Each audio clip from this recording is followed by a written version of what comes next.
Madrasah Aliyah Darul Ma'arif. Mulia cita-citamu demi kemajuan bangsa, demi kemajuan negara. Assalamualaikum warahmatullahi wabarakatuh. Ahlan wa sahlan wa marhaban fi madrasatina nahnu Madrasah As-Sanawiyah Darul Ma'arif. Selamat datang di sekolah kami, Madrasah Aliyah Darul Ma'arif. Madrasah Aliyah Darul Ma'arif sudah berdiri sejak tahun 1991, tepatnya di daerah Sindang Palai, Desa Rahayu, Kecamatan Marga Asih, Kabupaten Bandung. Madrasah Aliyah Darul Ma'arif memiliki visi yang tentunya menjadi rujukan dalam penyelenggaraan kegiatan program belajar mengajar di madrasah.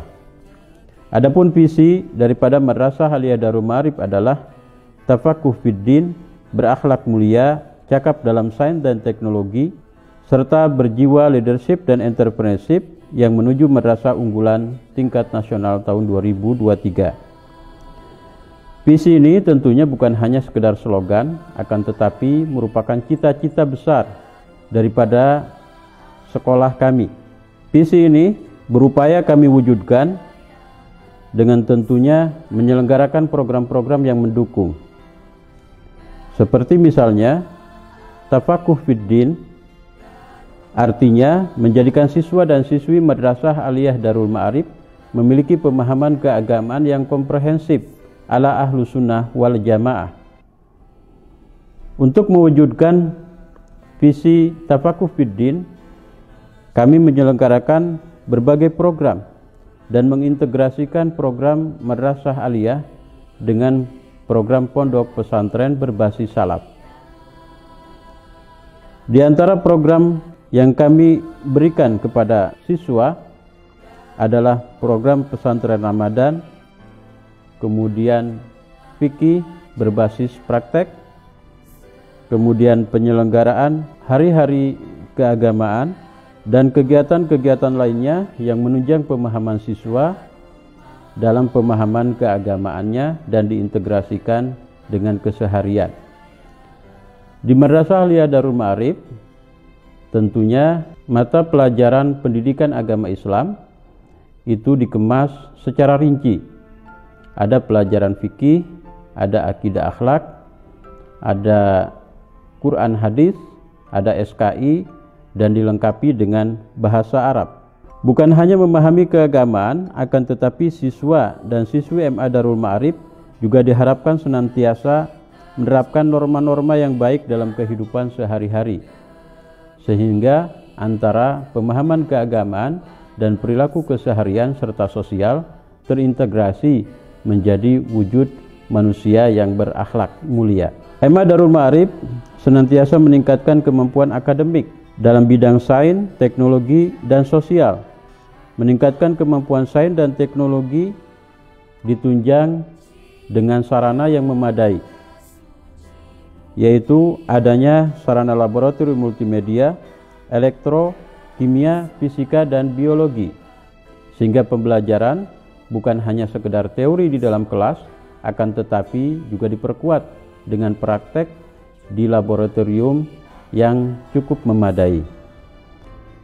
Banyak kegiatan-kegiatan lain yang menunjang visi MA Darul Ma'arif, yaitu memperkuat dan mempertajam jiwa kepemimpinan dan entrepreneurship siswa dengan program-program ekstrakurikuler. Ada program seni, olahraga, wirausaha, dan lain sebagainya. Selain untuk kemampuan leadership, kami juga memperkuat kemampuan entrepreneurship siswa dengan program-program kegiatan bazar Ramadan, talk show, seminar, dan kegiatan-kegiatan lainnya yang menunjang siswa dan mengasah siswa sehingga life skill siswa betul-betul bisa terlihat dan terarah. Itu Sekilas tentang profil Madrasah Aliyah Darul Ma'arif, dan tentunya kami berharap dukungan dari semua elemen sehingga kehadiran Madrasah Aliyah Darul Ma'arif mampu memberikan kontribusi yang besar, minimal untuk masyarakat sekitar dan umumnya adalah untuk bangsa Negara Kesatuan Republik Indonesia. MA Darul Ma'arif, majulah, jayalah selalu.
الشوق قال والقلب السماء نحو السماء مترنما آلات القدير أتى لي روحي دواء رمضان رمضان رمضان يا حبيب رمضان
Assalamualaikum warahmatullahi wabarakatuh. Assalamualaikum warahmatullahi wabarakatuh. Kembali lagi bersama kami di Talkshow Ramadan. Insya Allah berkah. Alhamdulillahirabbil alamin. Di kesempatan yang sangat istimewa kali ini, kita dapat berjumpa kembali di Talkshow Ramadan. Insya Allah pada kesempatan kali ini kita telah kehadiran Al-Mukarram Pangesana Kiai Haji Sofyan Yahya MA, sesepuh Pondok Pesantren Darul Ma'arif Rahayu. Dan kami sampaikan terima kasih kepada Pak Kiai yang telah menyempatkan dan ikut bergabung bersama kami untuk sedikitnya berbincang-bincang bersama kami seputar malam Lailatul Qadar ya Kang Acep ya? Betul. Ya, berbincang-bincang memberikan wawasan kepada kita semua mengenai malam Lailatul Qadar. Ya, mungkin bisa dilanjut Kang Acep. Ya, terima kasih Kang Maul.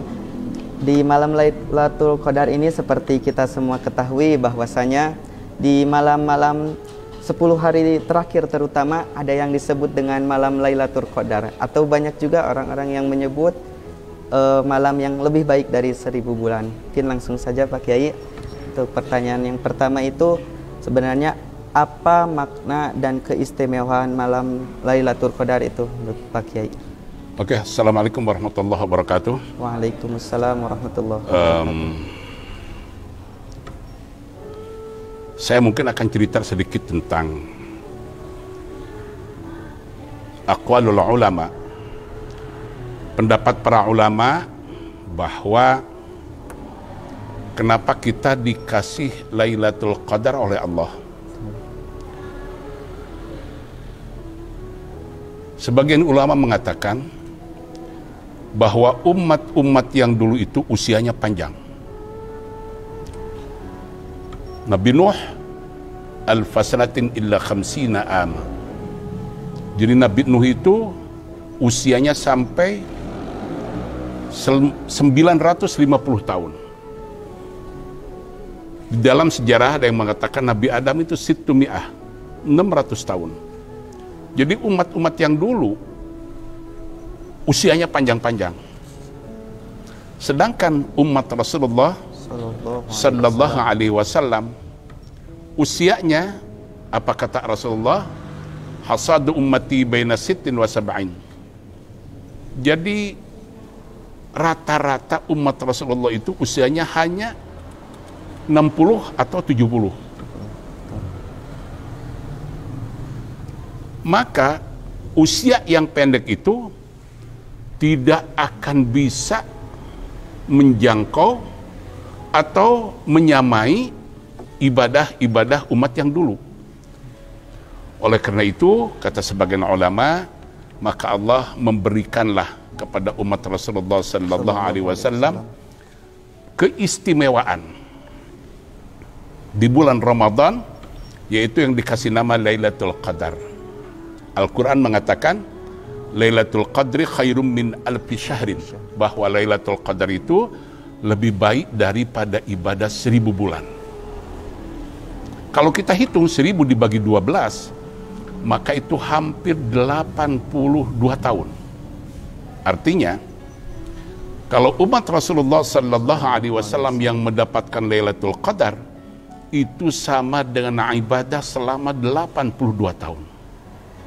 Kalau kita tiap tahun mendapatkan Lailatul Qadar, usia kita taruhlah 40 tahun, 40 kali 80, itu bisa menyamai usia para umat yang dulu yang beribadah kepada Allah Subhanahu wa Ta'ala. Ya, di antaranya barangkali itu yang diberikan Allah keistimewaan Lailatul Qadar, supaya umat Rasulullah sallallahu alaihi wasallam bisa mengikuti jejak langkah ibadah umat-umat yang setelah dulu. Gitulah kira-kira sebagian pendapat para ulama. Dan selanjutnya mungkin Pak Haji terkait malam Lailatul Qadar, apakah ada misalkan malam-malam lain gitu selain malam Lailatul Qadar yang dimana kemuliaannya itu lebih dari malam Lailatul Qadar? Apakah ada Pak Kiai? Ada beberapa ulama yang berpendapat bahwa asyaril awakhir fi Ramadan itu sama dengan asyaril ula fi syahri Dzulhijjah. Jadi ada yang mengatakan keutamaan 10 hari bulan Ramadan itu yang akhir itu sama dengan keutamaan 10 hari pertama di bulan haji. Tapi sampai hari ini kalau keutamaan Lailatul Qadar itu belum ada ulama yang berpendapat ada malam atau ada bulan yang lebih baik daripada Lailatul Qadar sampai sekarang. Mungkin selanjutnya Pak Haji terkait malam Lailatul Qadar, apakah ada kesinambungan antara malam Lailatul Qadar dengan malam nuzulul Quran, turunnya Al-Quran Pak Kiai? Kalau kita baca ayat Al-Quran, Inna anzalnahu fi lailatul qadar, Inna anzalnahu fi lailatul qadar, maka di sini ada beda pendapat ulama. Jadi Al-Quran itu diturunkannya 2 tahap. Yang pertama diturunkan oleh Allah dari Lauhul Mahfuz ila sama'id dunya, itu di malam Lailatul Qadar. Begitu sampai di langit dunia diturunkan kepada Rasulullah sallallahu alaihi wasallam itu di bulan Ramadan. Maka di kita suka ada 2 persepsi, ada malam nuzulul Quran dengan ada malam Lailatul Qadar. Sungguhnya ada 2 persepsi ya.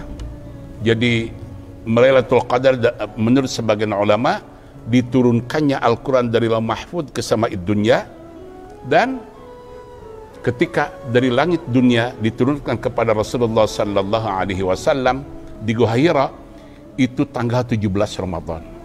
Kata para ulama seperti itu. Tapi yang jelas Lailatul Qadar yang khair min alfi syahrin, lebih baik daripada ibadah 1000 bulan itu adalah 10 malam di akhir bulan Ramadan. Itu barangkali yang kita tekankan untuk Lailatul Qadar lah. Ya, mengenai waktu tadi Pak Kiai, banyak memang di 10 hari terakhir gitu ditentukannya. Tapi ada yang bertanya juga kenapa Allah Subhanahu wa taala gitu tidak mengkhususkan 1 hari. Jadi mungkin malah dirahasiakan malam Lailatul Qadar itu, tidak diberitahu apakah itu malam 21 atau tanggal 1 malam di antara 1 Ramadan gitulah. Ya. Jadi kenapa Oke, baik. Dan itu kalau santri harus tahu itu. Jangan ada kata-kata kenapa untuk Allah. La yus'alu amma yaf'alu wa hum yus'alun. Kita tidak boleh mempertanyakan kenapa seperti ini. Itu kalau Allah yang menentukan. Jadi gak ada hak kita untuk bertanya kepada Allah, kenapa ya Allah diturunkan cuma di sini gitu, kok nggak di sini gitu. Atau tadi kenapa dirahasiakan? Ya, para ulama kalau dirahasiakan itu supaya kita memang bersungguh-sungguh mendapatkan Lailatul Qadar, dan sungguhnya tidak juga sih sudah ditentukan 10 akhir yang 10 malam ya, 10 malam yang terakhir itu artinya sudah dibatasi itu. Sudah dibatasi itu geraknya Lailatul Qadar itu dari sini sampai sini kira-kira. Nah, kalau kita giat beribadah 10 malam akhir di bulan Ramadan, tentu itu pahalanya akan lebih besar itu.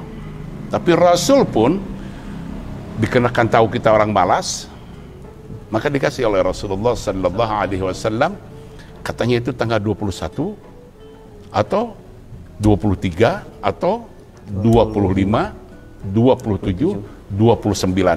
Artinya itu sudah dibatasi lagi tuh. Supaya kita betul-betul bisa mengejar Lailatul Qadar, gitulah kira-kira. Ya, hikmahnya supaya kita giat aja menunggu Lailatul Qadar. Jadi kalau kata orang tua dulu, kalau kita pengen hadiah, beli aja tuh lembaran semuanya.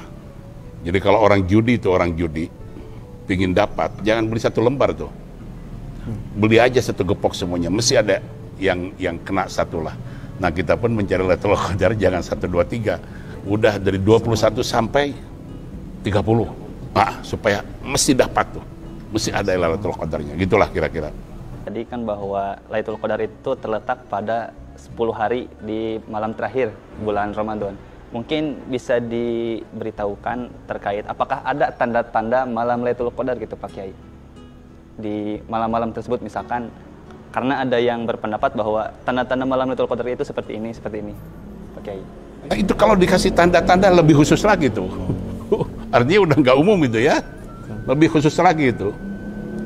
Kalau Imam Ghazali mengatakan, banyak para ulama juga menjelaskan bahwa tanda-tanda Lailatul Qadar itu ketika paginya itu kalau fajar itu langit cerah, bulan juga nggak ada ya kelihatannya juga terang gitu. Tuh paginya juga sejuk, nyaman gitulah. Pokoknya ulama mengatakan bahwa tanda-tanda malam Lailatul Qadar itu ya ketenangan, kesejukan dan kenyamanan itu diberikan oleh Allah di saat malam itu. Udah, kira-kira gitulah. Selanjutnya Pak Kiai, mengenai anak zaman sekarang lah khususnya. Terlebih banyak fenomena bahwa di malam hari itu dipakai untuk bermain gadget, bermain game. Ada istilahnya zaman sekarang itu mabar, Pak Kiai. Iya, jadi khususnya mengenai malam Lailatul Qadar ini, jadi banyak yang tidak memanfaatkan di malam-malam itu untuk beribadah, tapi malah memakai dengan kegiatan lain, memain game atau begadang, intinya tidak memanfaatkan malam ini. Pertanyaannya Pak Kiai, apakah mungkin ada orang yang tidak melaksanakan qiyamul lail atau ibadah di malam hari, tetapi dia mendapatkan malam Lailatul Qadar itu sendiri? Oh tentu. Jadi kita kembali kalimatul ibadah. Jadi kata-kata ibadah itu jangan kita artikan hanya qiyamul lail. Kata-kata ibadah itu jangan kita artikan hanya qiraatul Quran. Jadi kata-kata ibadah di malam Lailatul Qadar, kalau anak berbakti kepada orang tuanya, itu sudah ibadah. Kalau ada orang yang membantu orang lain di malam Lailatul Qadar, itu sudah ibadah. Ketika kita membantu mengurangi problem, masalah gitu kan, orang lain, itu ibadah. Maka Rasul mengatakan, barang siapa orang yang bisa menghilangkan problem kehidupan orang lain, maka problem dia akan dihilangkan Allah di yaumil qiyamah nanti. Masalah dia akan dihilangkan Allah di yaumil qiyamah nanti. Artinya bahwa kata-kata kalimatul ibadah itu tidak hanya qiyamul lail, tidak hanya qiraatul Quran. Kalau perlu kita mengobati orang sakit di malam Lailatul Qadar, bisa. Kita mengumpulkan fakir miskin sedekah di malam, bisa. Jadi banyak kata-kata ibadah. Bahkan Rasulullah sallallahu alaihi wasallam ketika beliau menyampaikan ada seorang pemuda yang berbahagia di surga, itu bukan karena dia salat, tapi dikarenakan dia membereskan ranting yang jatuh ke jalan menghalangi orang lewat, dia beresin sehingga dia masuk surga. Atau ada cerita lagi Rasulullah sallallahu alaihi wasallam, beliau pernah salat mayat itu. Salat mayat itu di atas kuburannya. Siapa yang disalatkan Rasul di atas kuburan itu? Itu adalah seorang perempuan yang sudah tua tapi kerjanya membersihkan masjid. Jadi kerja ibu itu tiap hari membersihkan masjid Rasulullah. Pada satu saat Rasul tidak melihat ibu itu. Beliau bertanya kepada sahabat, kemana orang tua yang bisa membersihkan masjid itu? Kata para sahabat, tawafiyat ya Rasulullah, beliau sudah meninggal. Apa kata Rasul? Afala akhbartumuni, kenapa kalian gak ngasih tahu sama? Maka Rasul maksa meminta sahabat menunjukkan kuburannya si orang tua itu, dan Rasul berjalan lalu salat di kuburannya. Apa kata Rasulullah? Ra'aitu fil jannah yaltaqit, saya melihat si ibu tadi di surga mengambilin sampah-sampah. Artinya kata-kata ibadah yang tadi itu, kata-kata ibadah yang tadi bukan cuman salat, bukan cuman qiraatul Quran. Kita berbuat baik kepada orang, seorang anak berbakti kepada orang tua, itu sudah ibadah, dan mutlak dia akan mendapatkan Lailatul Qadar sama seperti tadi itu. Jadi bukan cuman ibadah yang mahdah ya, ritual. Bahkan Pak Haji sering mengatakan bahwa agama kita itu mungkin 75% sosial. ibadah sosial. Ya. Yang ritualnya mungkin hanya 25%. Kita sholat ada waktunya. Sekarang kita kalau sholat subuh bisa nggak? Tidak. Nggak ada. Ada waktunya kan? Ya. Coba kalau kita membantu orang, ada waktunya nggak? Nggak ada. Kapan saja. Jam berapa nggak ada waktunya. Jadi bahwa ibadah sosial itu lebih dibukakan Allah. Dan yang terakhir bahkan ketika Allah menyanjung Rasulullah, wa innaka la'ala khuluqin azim. Kenapa kita harus beragama? Kenapa kita harus taat beragama? Supaya akhlak kita, perilaku kita bagus terhadap orang lain. Supaya kita bagus akhlak kita terhadap orang lain. Itu yang intinya di dalam agama itu. Jadi kembali lagi bahwa yang mendapatkan Lailatul Qadar itu bukan cuman ya, bisa yang di rumah sakit. Betul. Ketika mengobati, ya. Bisa yang di panti sosial ketika membantu orang.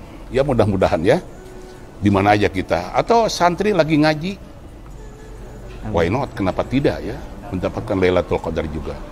Itu barangkali. Intinya mungkin ada di niat Pak Kiai ya. Jadi segala sesuatu apapun itu yang bukan hanya ibadah ritual, tapi jika diniatkan ibadah ikhlas karena Allah, itu insya Allah akan bernilai pahala. Ya, sesuai yang kita baca di dalam hadis Arba'in itu, innamal a'malu binniyat. Itu yang pertama. Yang kedua, Rasul bersabda, ajaban li amril mu'min, inna amrahu kullahu khair. Betapa indahnya kehidupan seorang mukmin, seluruh aspek kehidupannya akan menjadi baik.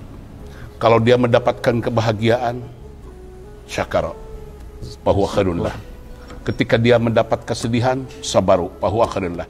Jadi semuanya kalau dilandasi dengan agama, hidup itu akan jadi baik. Lalu Pak Haji, terkait tadi kalau misalkan kita beribadah gitu di malam Lailatul Qadar dengan niat ingin mendapatkan malam Lailatul Qadar, misalkan kita tadarus, kita itikaf di masjid, apakah ada orang yang misalkan, atau apakah memungkinkan ada orang yang beribadah di malam Lailatul Qadar di 10 hari terakhir tapi tidak mendapatkan Lailatul Qadar gitu? Apakah mungkin itu Pak Kiai? Jadi kalau urusan mungkin atau tidak mungkin, bukan cuma Lailatul Qadar. Salat kita pun kalau dibanding-banding ya ada pahalanya atau tidak, atau puasa lah yang kita. Makanya Imam Ghazali itu mengklasifikasi puasa aja sampai 3. Ada umum, ada khususil khusus yang ketiga. Nah kayak kita puasa umum, menurut Imam Ghazali, yang halal itu kita tinggalkan. Nasi halal nggak dimakan, air halal nggak diminum. Kenapa? Sebab lagi puasa. Kata Imam Ghazali, untuk apa kamu yang halal ditinggalkan, yang haram dilakukan? Menggunjing orang, bertengkar dengan orang lain, menzalimi orang lain, itu lagi puasa.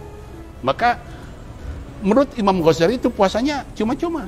Untuk apa? Tapi untuk kita sebagai orang awam, kita kembali kepada perintah Allah, fattaqullaha mastata'tum.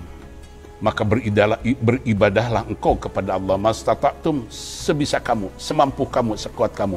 Makanya untuk kita, ya mudah-mudahanlah apa yang dilakukan di malam Lailatul Qadar dengan penuh harapan, ya mudah-mudahan mendapatkan Lailatul Qadar, gitulah.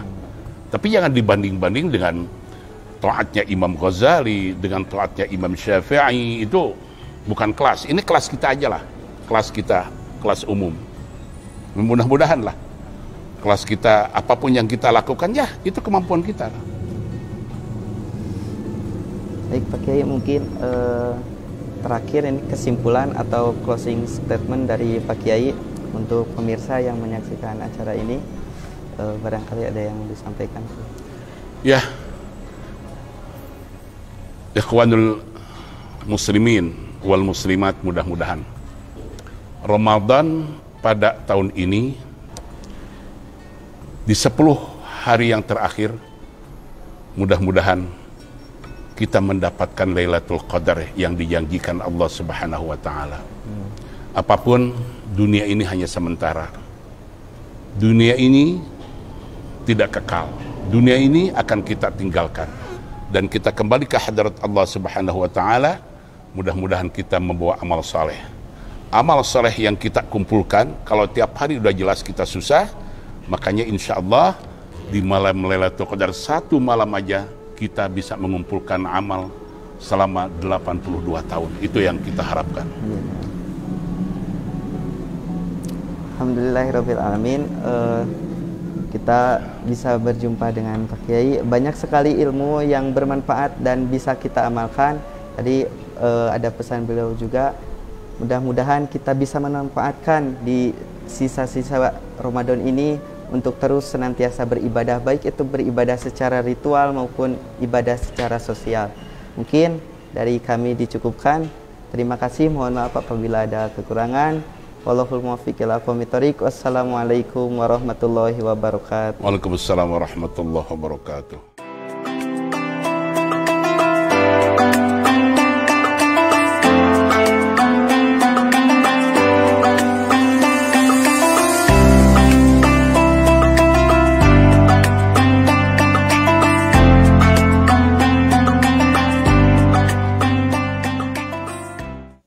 Assalamualaikum warahmatullahi wabarakatuh.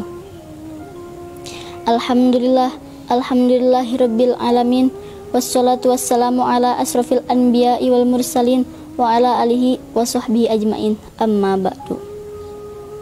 Pertama-tama dan yang paling utama, marilah kita panjatkan puji serta syukur kita kepada Zat yang telah menciptakan dualisme dunia, sehingga terciptalah langit dan bumi, bulan dan bintang, lautan dan daratan, miskin dan kaya, si cantik dan si buruk rupa, hingga sempurnalah kehidupan di atas permukaan bumi. Sholawat serta salam tidak lupa kita kirimkan kepada Nabi kekasih Allah, suri tauladan manusia, yakni Sayyidina wa Maulana Muhammad sallallahu alaihi wasallam. Dalam kesempatan yang berbahagia ini, saya ingin menyampaikan sebuah kultum singkat yang berjudul Keutamaan pada Malam Lailatul Qadar. Hadirin rahimakumullah, apakah kalian tahu apa itu malam Lailatul Qadar? Lailatul Qadar bukanlah malam Minggu, bukan pula malam Kamis, melainkan malam kemuliaan yang disiapkan oleh Allah untuk orang-orang terpilih. Lailatul Qadar adalah menjadi malam yang sangat istimewa yang terdapat di salah satu malam ganjil pada minggu-minggu terakhir bulan Ramadan. Qadar menurut para ulama memiliki beberapa arti. Qadar bisa diartikan penetapan, kemuliaan, bisa pula diartikan sempit. Qadar disebut sempit karena pada malam tersebut para malaikat diturunkan ke bumi dan disibukkan dengan urusan sebagaimana perintah Allah Subhanahu wa taala. Adapun 5 keutamaan pada malam Lailatul Qadar. Yang pertama, malam Lailatul Qadar adalah malam diturunkannya Al-Qur'an. Yang kedua, malam Lailatul Qadar adalah menjadi malam yang lebih baik daripada 1000 bulan. Keutamaan yang ketiga, malam Lailatul Qadar menjadi malam turunnya para malaikat. Keutamaan yang keempat, malam Lailatul Qadar adalah malam yang penuh dengan kesejahteraan hingga fajar.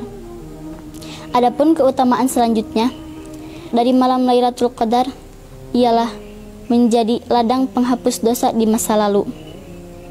Hadirin yang berbahagia, jelang penghabisan bulan Ramadan tahun ini, marilah sama-sama kita kencangkan ikat pinggang, jaga kesehatan, jaga semangat, supaya kita meraih keutamaan pada malam Lailatul Qadar. Semoga Allah pertemukan kita pada malam Lailatul Qadar. Demikianlah kultum singkat yang dapat saya sampaikan. Mohon maaf atas segala khilaf dan salah. Dan kepada Allah, marilah kita sama-sama bermohon ampun. Saya akhiri. Wallahul muwaffiq ila aqwamit thoriq. Wassalamualaikum warahmatullahi wabarakatuh.